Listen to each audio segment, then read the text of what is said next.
10 yil oldin o'zimga ko'proq tug'ishni maslahat berardim. Dilnoza Ismiyaminova shaxsiy hayoti va xiyonat haqida gapirdi. Ushbu san'atkorning hayotida og'ir davrlar bo'lgan. Ayniqsa, yaqinlarining xiyonati unga kuchli ta'sir qilgan.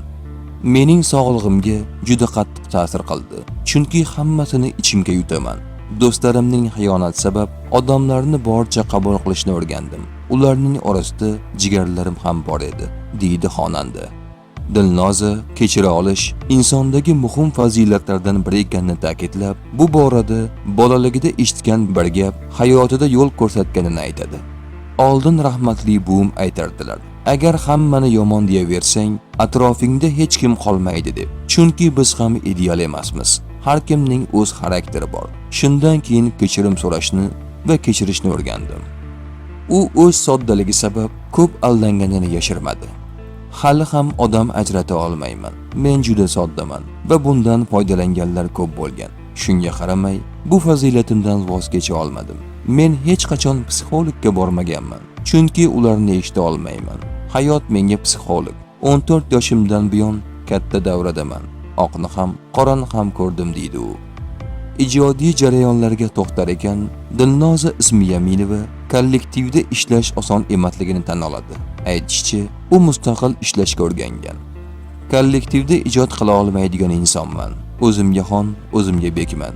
Lekin ijod uchun, tajriba uchun ba'zan moslashishga to'g'ri keladi, deydi Dilnoza.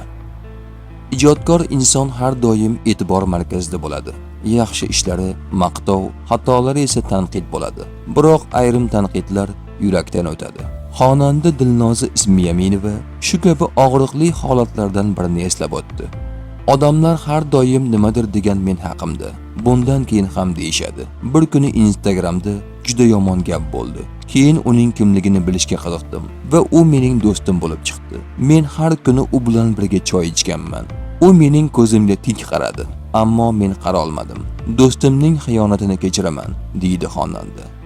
Ijodiy ilhom haqida gapirar ekan, Yulduz Usmonovani o'zining motivatori deb ataydi.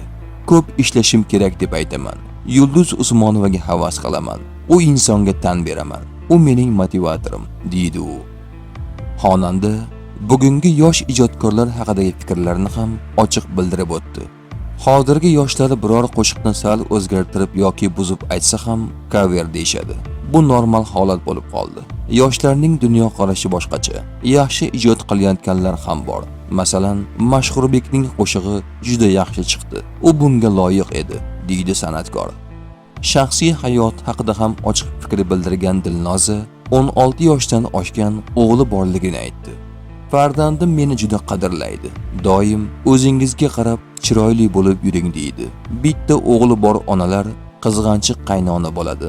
Nasib bo'lsa, men unday qaynona bo'lmayman. Farzandimni hayotiga aralashmayman. Ular baxtli bo'lsa, men xursand bo'laman, deydi Dilnoza.